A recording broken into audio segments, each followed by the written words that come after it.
show for the morning. The topic this morning is youth literacy, and we're fortunate again to have my granddaughter, Alana McLaughlin, who has given us a youth perspective in terms of reading, recognizing that the state of Tennessee is the last in terms of literacy among the 50 states. And the reason we mention this, Alana, is primarily because we want you to address this issue of literacy in the state of Tennessee in terms of what we are trying to do in terms of making sure that more young people your age, and as we said earlier, 8 years old, more young people will be more familiar with what they have to do about reading.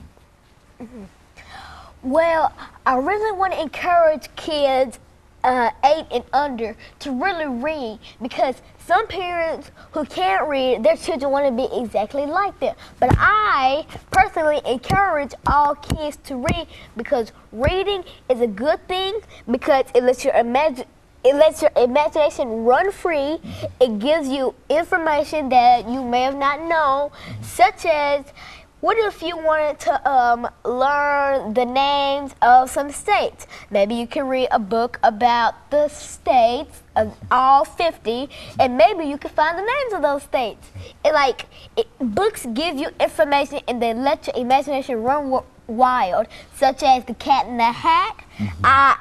Personally, I love green eggs and ham. I mean, not the food, but the book. I'm not a green eggs and ham eater. Go on, Alana, go on. Well, this is one of the books that I'm reading right now. It's called Mystery Owl by Judith St. George. It's mainly about 12-year-old Kimball, who isn't looking forward to leaving New York City for a summer on Shag Island in Maine. The island and the mansion that sits on it have been in Kimball's family for generations. But now Kim's great-grandfather intends to sell both the island and the house. Kim and her mother busy themselves with preparations, but when Mom is called away on business, Kim and great-grandpa find themselves alone on the island. Strange music, bright flashing lights, and an exotic parrot convince great-grandpa that he is losing his right mind, like his father before him. But Kim knows what she saw, and as she digs into the mystery, soon she realizes they are in grave danger. It's up to Kimball Lauder to discover what or who is haunting Shag Island. Very good. And so Lana, I think you've demonstrated to the audience this morning that there's some truth in the fact that while you might be in the while you might be in the 3rd grade, that you are in reality reading on perhaps the 5th grade level. Yes. And I also understand that you've done a number of things in your school to encourage young people that you work with to read and to be more studious. Why don't you tell us something about some of your tutoring activities? I know it's strange to talk about you being a tutor, but go on, talk about. Well, I'm in a tutoring class at my school at Glen Enhanced Option Elementary, and I help one student named Anaya. She is the daughter of Mrs. Natasha Massey, and sometimes I help her with her homework or help her complete a page of work. And basically, I'm one out of 3 other helpers.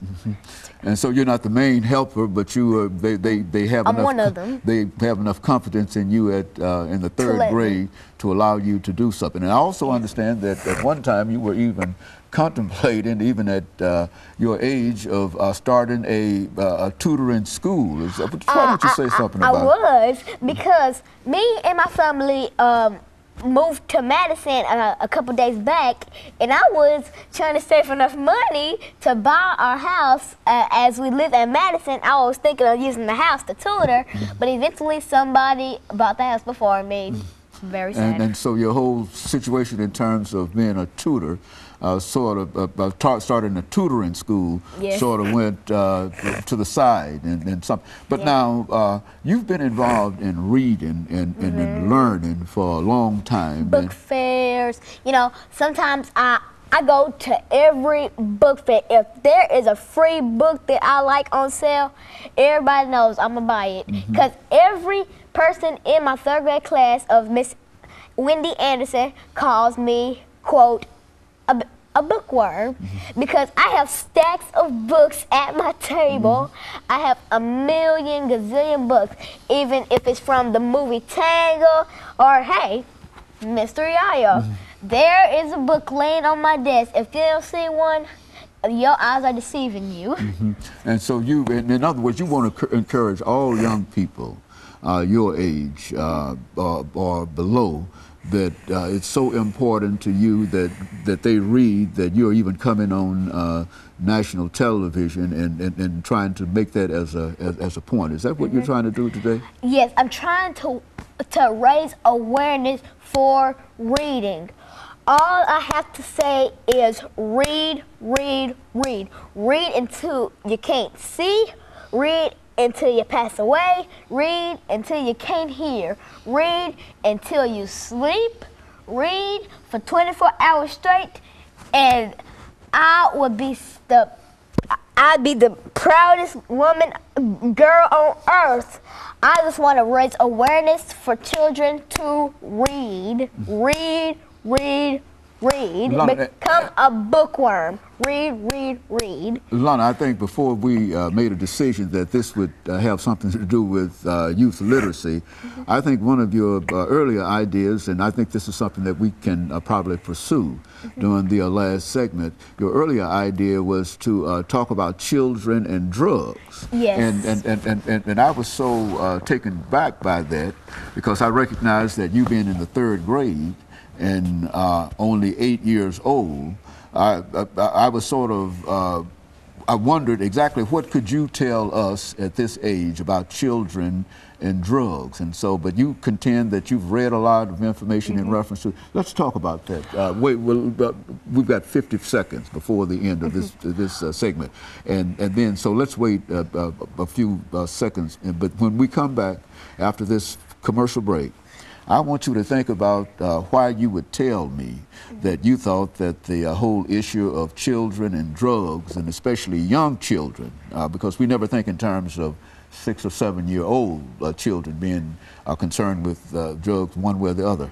All I have to say is just stay tuned because you're in for a treat. That's all I can tell you. Stay tuned. Well, and I think that over the last 14 seconds that we have here, he don't know what's coming up. Encourage our neither do I, so I'm stay tuned because Lana's going to talk about children and substance abuse.